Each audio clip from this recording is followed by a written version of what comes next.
একদিন এক প্রোগ্রামে যাইতেছিলাম, এক মসজিদে ঢুকছি, 4:30টায় আসরের জামাত নামাজ পড়বো। 4:30টা ঠিক বাইজা গেছে, মসজিদের ভিতরে গিয়ে দেখি তারা দরজা জানালা সব। 4:30টা বাজে, আসরের জামাত পুরোটা বন্ধ। অপেক্ষা করতেছিলাম, নামাজ তো পড়তে হবে। কিছুক্ষণ পর এক ভদ্রলোক আসছে, আয়সা আমাকে বলে, হুজুর নামাজ কয়টায়, দরজা খোলেন না কেন?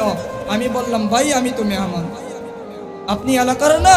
তখন সে বলতেছিল, আমিও তো মেহমান। তো আমি বললাম, আচ্ছা অপেক্ষা করি। কিছুক্ষণ পরে এক বাচ্চা আসছে, তো বাচ্চা আয়সা দৌড়াইয়া আসছে, 30-এ জামাত, 35-এ বাচ্চা আসছে, 35-এ বাচ্চা আসছে। বাচ্চা আয়সা ও বলতেছে যে হুজুর একটু দাঁড়ান, মসজিদ খুলতেছি। বললাম খুলো। বলে হুজুর আমার কাছে চাবি কি নাই, মসজিদের চাবি নাই। ওইটা দূরের না, আপনার এলাকার কথা বল, আশেপাশের। রাগ করেন না, আসরের নামাজের সময় ছিল। বললাম তো কে খুলবে? বলে আমার দাদার কাছে চাবি। দৌড়ে গেছে দাদার কাছে, দাদা থেকে চাবি আনছে, আরো চলে গেছে 5 মিনিট।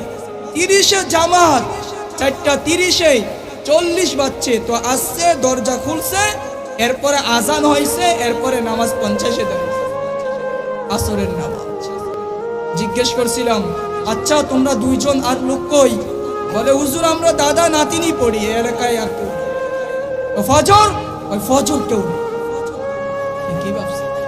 মসজিদ কাঁদবে না কি করবে? কাঁদবে না কি করবে? যেই মসজিদে আসরের নামাজের সময় আমরা দুই মেহমান, দাদা নাতি ছাড়া কেউ নাই, ওই মসজিদে ফজরের কি জানা আছে? এমনও মসজিদ যে ওই মসজিদে ফজরের আজানও হয় না। ওই মসজিদে ফজরের কখনো কখনো এমন হয়, মসজিদে ফজরের আজান দেওয়ার কেউ থাকে, সবগুলো জানোয়ারের মতো মনে হয় যেন সব। মেরে দোস্ত, এই কারণে পায়ে হাত রেখে বলি, আমরা যেন মসজিদকে কষ্ট